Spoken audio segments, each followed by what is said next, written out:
आज का ये जो लेक्चर है इसमें हम लोग जावा के कुछ बेसिक्स को देखेंगे। आगे हम लोग इसी स्लाइड को कंटिन्यू करेंगे।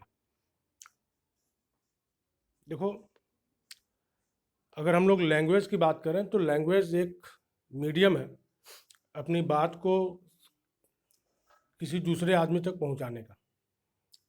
हम लोग प्रोग्रामिंग लैंग्वेज की बात कर रहे हैं। तो प्रोग्रामिंग लैंग्वेज बोलने का मतलब ये है कि हम लोगों को कंप्यूटर के साथ एक कम्युनिकेशन जो है इस्टेब्लिश करना होगा, और इसका फ़ायदा ये होगा कि हम कंप्यूटर को जो कमांड देंगे कंप्यूटर उस चीज़ को परफॉर्म करेगा। तो इसके लिए हम लोगों को प्रोग्रामिंग लैंग्वेजेस की ज़रूरत पड़ती है। जावा जो है एक प्रोग्रामिंग लैंग्वेज है, और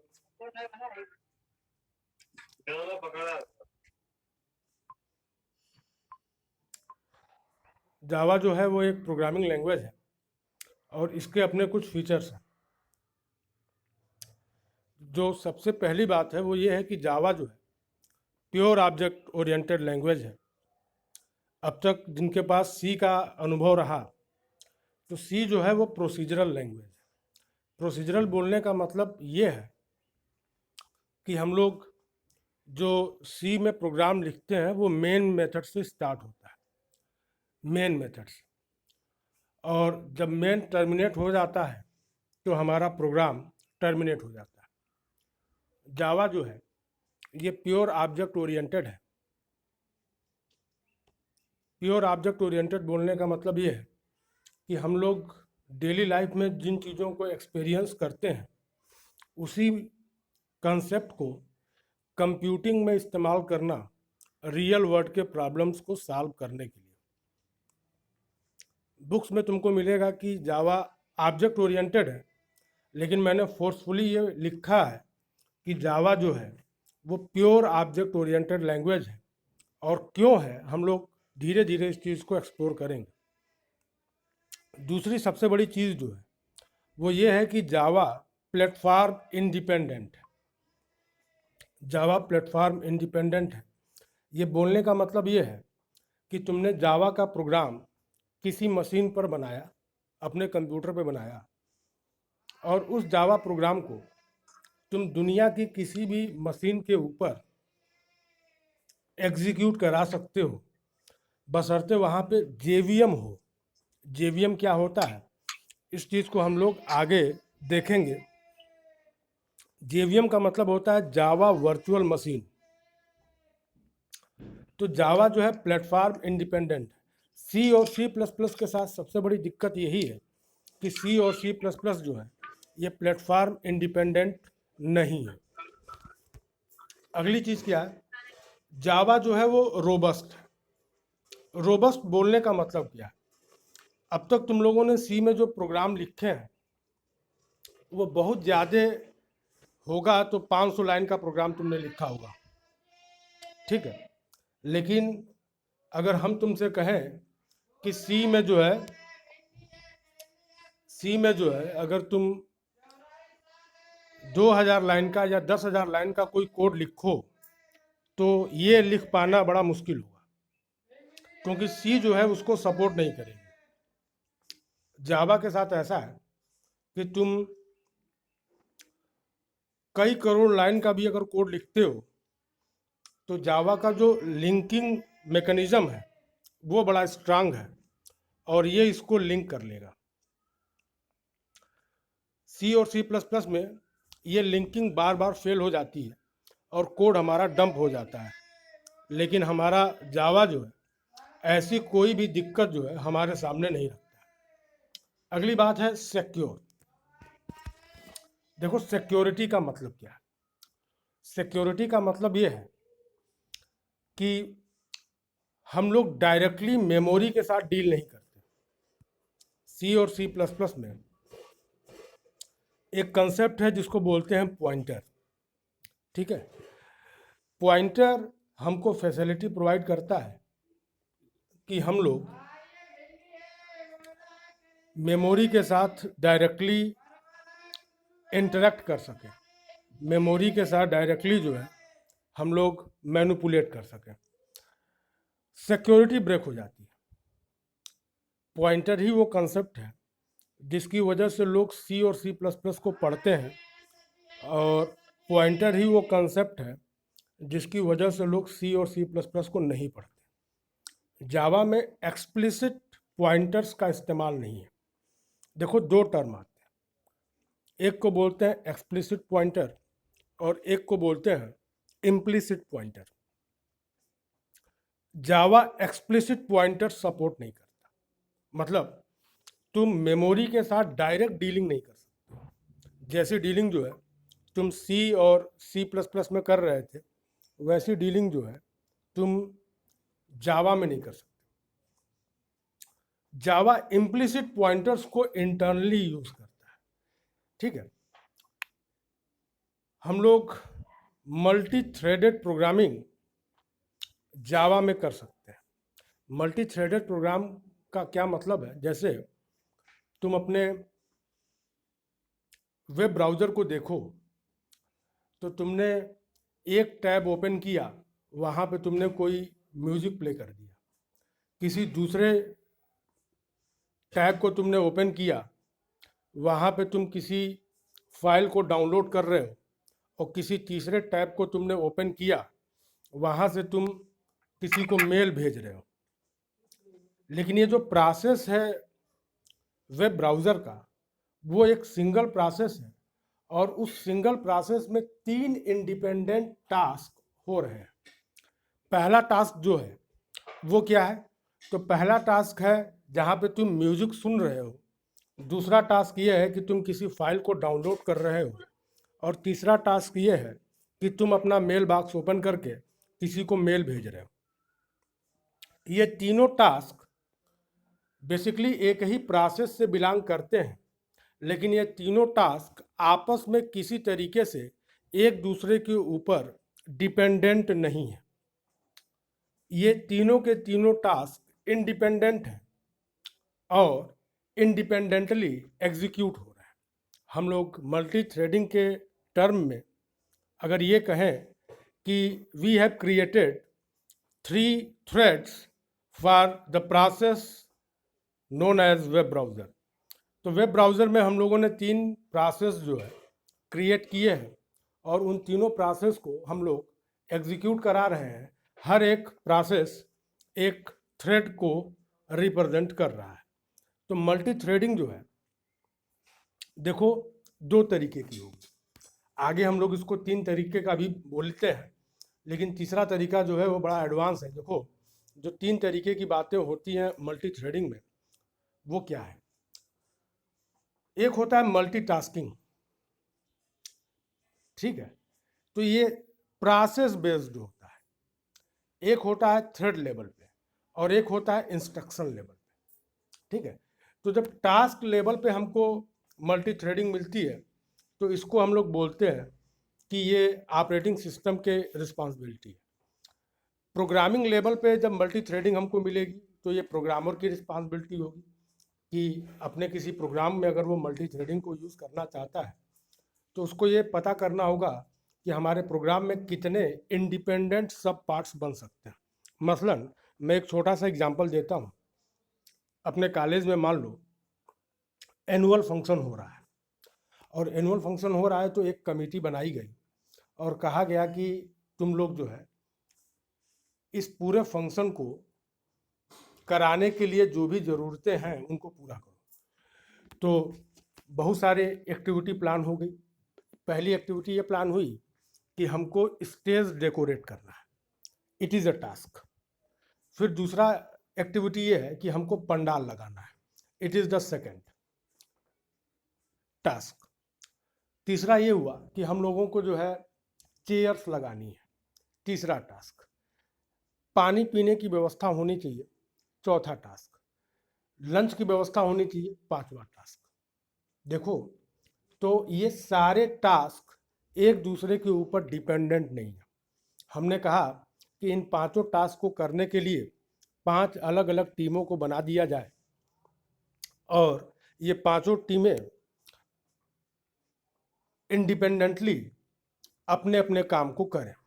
इसका फ़ायदा ये होगा कि जब पांचों टीमें एक साथ अपने काम को करेंगी अलग अलग, तो हमारा काम जल्दी होगा इन कंपैरिजन टू कि हमने कहा कि सबसे पहले जो है हम लोग स्टेज डेकोरेट करेंगे, उसके बाद हम लोग पंडाल लगाएंगे, उसके बाद चेयर लगाएंगे, उसके बाद हो सकता है कि लाइटिंग की व्यवस्था हो, वो व्यवस्था हो, उसके बाद पानी की व्यवस्था के लिए हम लोग सोचेंगे, बात काम करेंगे, और उसके बाद हम लोग रिफ्रेशमेंट की व्यवस्था के लिए सोचेंगे।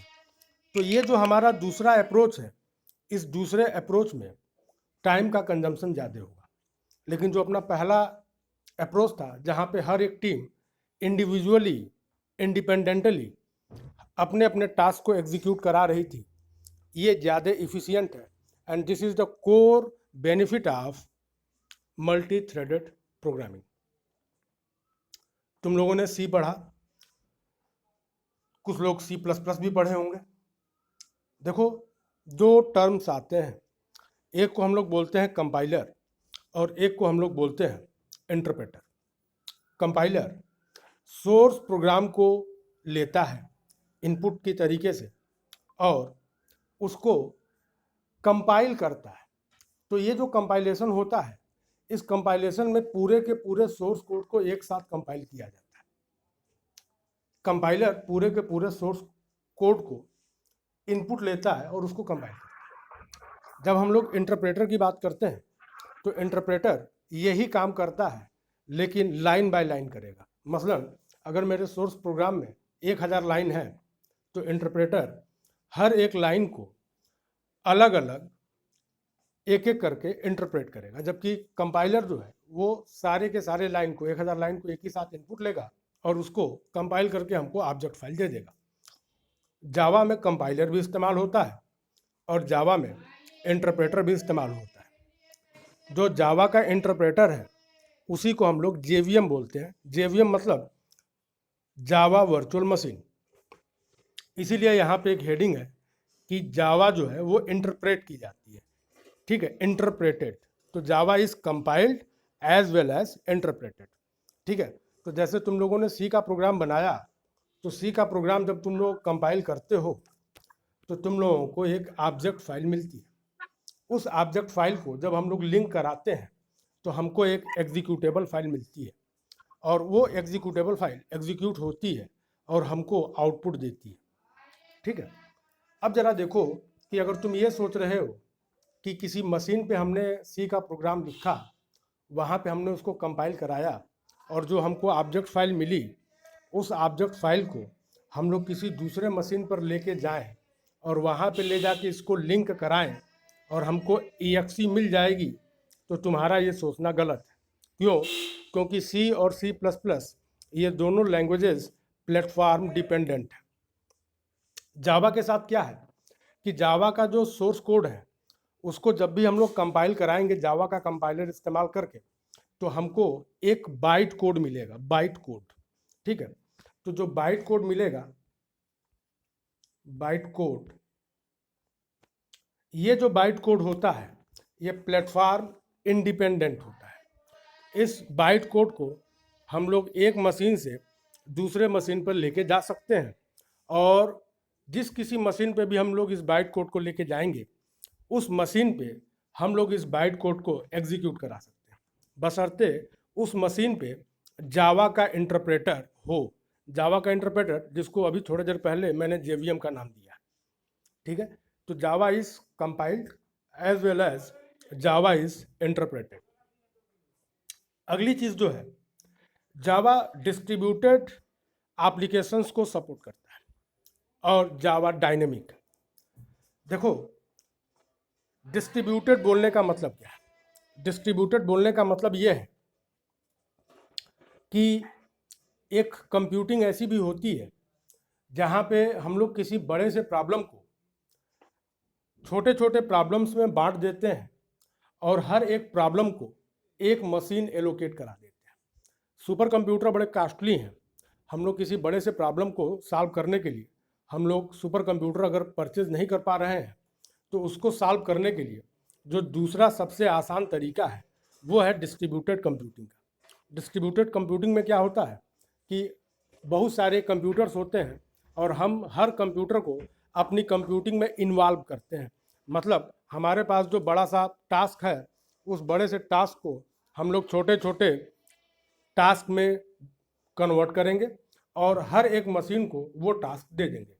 अब हमारे पास जितनी भी मशीनें हैं, वो सारी की सारी मशीनें एक साथ मिल के अपने प्रोसेसर्स के कंप्यूटेशनल पावर का इस्तेमाल कर रही हैं उस बड़े से प्रॉब्लम को सॉल्व करने के लिए। ये जो अप्रोच है, जहाँ पे हमने कई मशीनों को अपने कंप्यूटेशन में इन्वॉल्व किया है, ये चीज़ ज़्यादा आसान है, ज़्यादा इकोनॉमिकल है in comparison to purchase a super computer.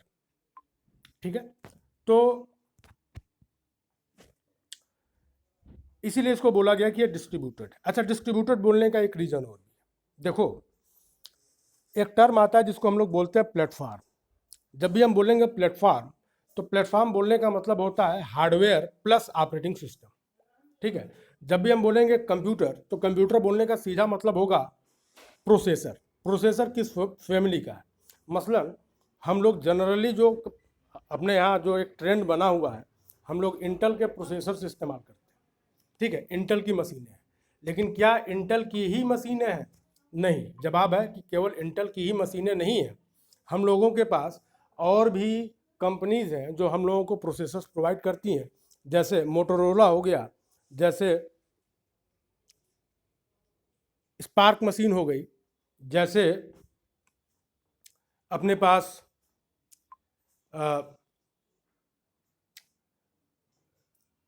इनके AMD अचलान के प्रोसेसर्स हैं।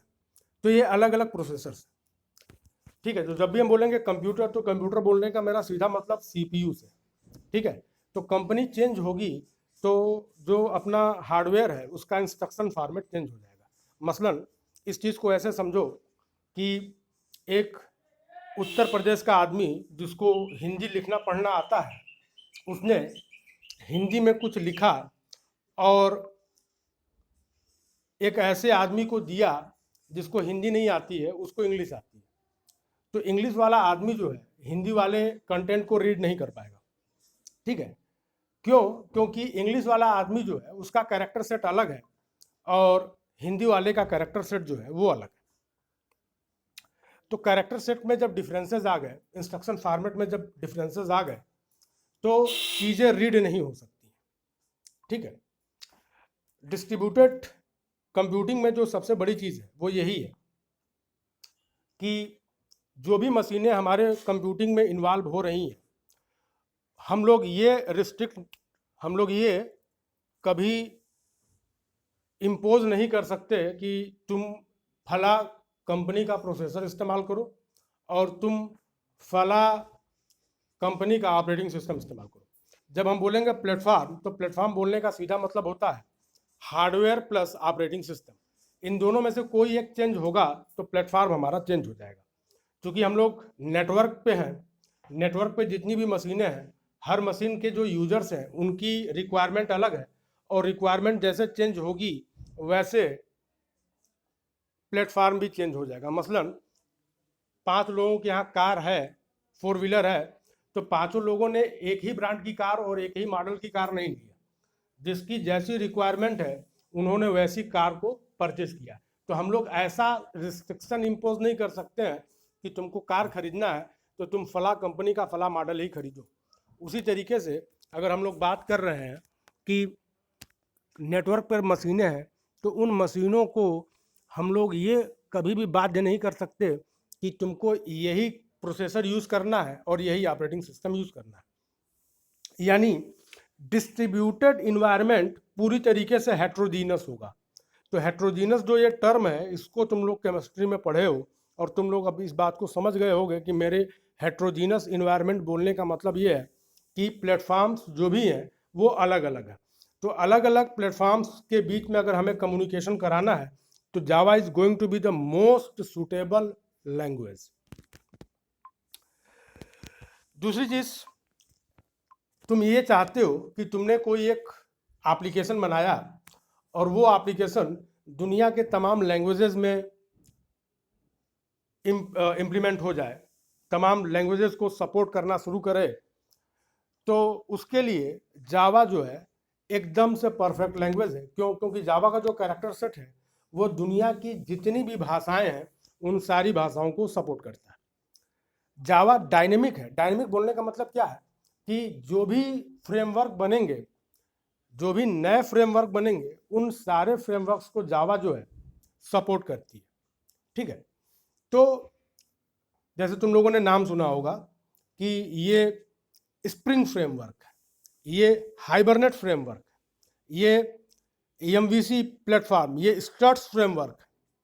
तो ये जो फ्रेमवर्क्स हैं उन फ्रेमवर्क्स को हमारा जावा जो है पूरी तरीके से सपोर्ट करता है, इसीलिए इसको बोला गया कि Java is dynamic in nature. इस तरीके से हम लोगों ने जावा के फीचर्स को काफ़ी हद तक देख लिया। Come to the next slide. अब प्रश्न ये उठता है कि जावा, हमको जावा पढ़नी है लोग बोलते हैं, और उसमें लोग बोलेंगे कि हमको कोर जावा पढ़नी है, और उसी में कुछ होशियार होते हैं वो कहेंगे कि हमको एडवांस जावा पढ़नी है। देखो, जावा में कोई कोर नहीं होता और कोई एडवांस नहीं होता। जावा के 3 एडिशन हैं, एक को बोलते हैं स्टैंडर्ड एडिशन, एक को बोलते हैं एंटरप्राइज एडिशन, और एक को बोलते हैं माइक्रो एडिशन। स्टैंडर्ड एडिशन जिसके बारे में हम लोग पढ़ेंगे, ये पूरा का पूरा सेशन जो हम लोगों का चलेगा वो स्टैंडर्ड एडिशन के बारे में। एंटरप्राइज एडिशन जब हम लोग वेब एप्लीकेशंस डेवलप करते हैं तो वहाँ पे एंटरप्राइज एडिशन की ज़रूरत पड़ती है, और जब भी हम लोग डिवाइस लेवल पे काम करेंगे, मोबाइल पे गेम बनाएंगे, मोबाइल के लिए कोई एप्लीकेशन बनाएंगे, तो वहाँ पे हमको माइक्रो एडिशन की ज़रूरत पड़ेगी। तो जावा के 3 वर्जन्स हैं, एससी, ईई और ईएमई। ठीक है, एससी मतलब standard edition, EME enterprise edition, EME micro edition, और ईई एंटरप्राइज एडिशन। ठीक है, तो अब कोर और एडवांस के चक्कर में मत पड़ना। ठीक है, कोर और एडवांस मतलब स्टैंडर्ड एडिशन की बात हो रही है। अब हम लोग बात करेंगे ऑब्जेक्ट ओरिएंटेड प्रोग्रामिंग के प्रिंसिपल्स क्या है। जब भी हम लोग ऑब्जेक्ट ओरिएंटेड की बात करेंगे तो हम लोग कुछ चीज़ों को देखते हैं। उसमें पहला कंसेप्ट आता है that is known as class, फिर आएगा ऑब्जेक्ट, एब्स्ट्रैक्शन, इनकैप्सुलेशन, पॉलीमॉर्फिज्म और इनहेरिटेंस। ठीक है, तो अभी जो है हम लोग क्लास को देखें। देखो, क्लास एक ब्लूप्रिंट है। ठीक है, क्लास एक ब्लूप्रिंट है। अभी इसमें कंफ्यूज मत होना कि what is the meaning of blueprint. अभी जो मैं कुछ बोल रहा हूं उसको बस सुनो। Class is a blueprint. ठीक है, class is a passive entity. देखो, 2 एंटिटीज होती है, एक को हम लोग बोलते हैं पैसिव एंटिटी और एक को हम लोग बोलते हैं active entity. Class passive entity है, क्यों? क्योंकि क्लास जब भी हम लोग बनाएंगे हमको मेमोरी की रिक्वायरमेंट नहीं है। अब हम कह रहे हैं कि class acts as a blueprint for the object, यानी क्लास ऑब्जेक्ट के लिए ब्लूप्रिंट के तरीके से काम कर रही है, और ऑब्जेक्ट का बिहेवियर डिफाइन कर रहा है कौन? क्लास। ऑब्जेक्ट का बिहेवियर डिफाइन कर रहा है क्लास। चलो देखो, तुम लोग इंजीनियरिंग कर रहे हो तो तुम लोगों के दिमाग में कहीं ना कहीं एक सपना होगा कि जब तुम लोगों की जॉब लगेगी तो तुम लोग एक घर बनवाओगे, और वो जो घर होगा वो कैसा होगा इसके बारे में तुम लोगों ने अपने दिमाग में एक खाका तैयार किया है। तुम लोगों का एक प्लान है कि मेरे घर में ये सारी फैसिलिटी होंगी, मेरा घर ऐसा दिखेगा।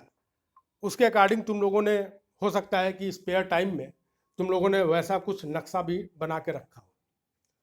जब तुम लोग इसके बारे में सोच रहे हो, तुमको किसी रिसोर्स की ज़रूरत नहीं है। मेरे पास एक बड़ा सा घर होगा, ये सोचने के लिए मुझे किसी रिसोर्स की ज़रूरत नहीं है। ये मेरी सोच है। मुझे अगर एक नक्शा बनाना है तो मैं फ्री हूँ वो बड़ा सा नक्शा बनाने के लिए। मुझे उस समय जब मैं नक्शा बना रहा हूँ अपने घर का तो मुझे किसी ज़मीन की ज़रूरत नहीं है। इसीलिए मैंने कहा कि क्लास पैसिव एंटिटी है। नक्शा बनाने के लिए ज़मीन की ज़रूरत नहीं है। ज़मीन की ज़रूरत तब पड़ेगी जब मकान बनाना होगा, ठीक है। और जब तुम मकान बनाने जाओगे तो तुमको जमीन की जरूरत होगी, वो जो जमीन है वही मेमोरी है, ठीक है। मतलब मेमोरी को तुम बिल्कुल वैसे व्यू करो जैसे कि तुम जमीन को व्यू कर रहे हो इस एग्जाम्पल में। अब क्या होगा कि जब तुम घर बनवाओगे तो जो तुम्हारा घर होगा वो बिल्कुल वैसे ही बनेगा जैसा कि उसका नक्शा था, जैसा ब्लूप्रिंट था उसी तरीके से तुम क्या बनाओगे, तो उसी तरीके से तुम बनाओगे घर, ठीक है। इसीलिए मैंने कहा कि क्लास जो है वो ऑब्जेक्ट के बिहेवियर को डिसाइड करती है। हमारे घर में कितने कमरे होंगे ये बात इस चीज़ के ऊपर निर्भर करती है कि जब हम नक्शा बना रहे थे उस नक्शे में हमने कितने कमरों के बारे में बात की थी, हमारा कमरा कितना बड़ा होगा, हमारे कमरे का क्या डायमेंशन होगा, ये बात भी हमने अपने मैप में डिस्कस किया था। तो जो जो बातें हम अपने मैप में रखे होंगे और जब हम अपना घर बनवाएंगे तो हर वो चीज़ जो मैप में है वो रिफ्लेक्ट होगी, ठीक है। हर चीज़ जो मैप में होगी वो रिफ्लेक्ट होगी। ध्यान दो, बहुत पहले जब डिजिटल फोटोग्राफी नहीं थी तो फिल्म रोल आता था, उस फिल्म रोल का इस्तेमाल करके हम लोग फोटो खींचते थे। तो जब फोटो खींचा जाता था तो उस फोटो का एक निगेटिव बनता था और उसी निगेटिव से हम लोग पॉजिटिव बनाते थे। तो निगेटिव मतलब जैसा निगेटिव होता था वैसा ही फोटो बनती थी, ठीक है। अब एक बार निगेटिव अगर फाइनल हो गई है तो उसमें तुम कोई चेंज नहीं कर सकते। जैसे जब किताबें छपती हैं तो जो भी मटेरियल जाता है पब्लिशर के पास, पब्लिशर उसकी एक निगेटिव तैयार करवाता है, ठीक है। पीडीएफ की एक निगेटिव कॉपी जो है तैयार होती है और एक बार वो कॉपी तैयार हो गई तो उससे हम लोग फाइनल प्रिंटिंग करते हैं। अब अगर वहाँ पे कोई चीज़ गलत है तो उसको करेक्ट नहीं किया जा सकता, जितनी भी कापियाँ बनेंगी वहाँ पे वो सारी गलतियाँ दिखेंगी। बिल्कुल वैसे ही जैसे तुमने नक्शा बनाया, जैसा नक्शा तुमने बनाया है उसी तरीके से तुमको तुम्हारा घर दिख रहा है। तो ऑब्जेक्ट का बिहेवियर कौन डिसाइड करेगा? It is always decided by the class. आगे आओ। अब हम ये कह रहे हैं कि राम के पास एक बड़ी खूबसूरत कुर्सी है, ठीक है। जैसे मैंने ये बात कहा, हर आदमी ने अपने अपने दिमाग में कुर्सी की, चेयर की एक इमेज जो है सोच ली, ठीक है। और सबकी इमेज जो है वो अलग अलग है, लेकिन सब जो विजुलाइज कर रहे हैं वो क्या है? चेयर है। ये चीज इंपॉर्टेंट है। तो जिसका विजुलाइजेशन जैसा है उसके अकॉर्डिंग चेयर वैसी है, ठीक है। तो जैसा क्लास हम डिजाइन करेंगे वैसा ही हमको ऑब्जेक्ट मिलेगा। ध्यान दो, हम लोग क्लास को क्यों डिजाइन कर रहे हैं? हम लोग क्लास को डिजाइन सिर्फ और सिर्फ इसलिए कर रहे हैं क्योंकि हमको ऑब्जेक्ट बनाना है। ऑब्जेक्ट कैसा होगा? It will be decided by the class. आगे आओ। अब चेयर के इस एग्जाम्पल में देखें तो जो भी फिगर्स में दिख रही हैं सारी चीजें वो चेयर्स हैं, और हर चेयर के पास अपना सिटिंग पैड है, अपना एक बैक पैड है जिसके ऊपर हम लोग अपने पीठ को आराम देंगे। हर चेयर के पास 4 लेग्स हैं, हाइट है, लेंथ है, विड्थ है और आर्म रेस्ट है सबके पास, ठीक है। लेकिन सारे चेयर्स जो हैं अपने में अलग हैं, यूनिक है। यानी जिसने चेयर को जिस तरीके से विजुलाइज किया है उसने वैसी चेयर बनाई, लेकिन फंडामेंटली हर चेयर के पास ये सारे कंपोनेंट हैं। आगे आओ। हम यहाँ पे एक एग्जांपल दे रहे हैं कि ये देखो, इस स्क्रीन पे तुमको बहुत सारी वर्ड्स दिख रही हैं। अब ये सारी वर्ड्स जो हैं वो अलग अलग स्पेसीज की हैं,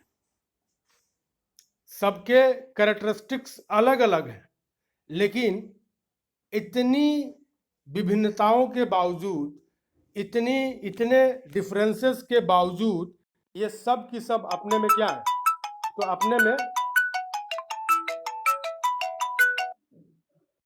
अपने में क्या है, तो वर्ड्स है। ठीक है, अब जैसा वर्ड का हम लोग क्लास बनाएंगे, ठीक है, वर्ड की जैसी हम लोग बनाएंगे वैसी वर्ड्स हमारे सामने आएंगी।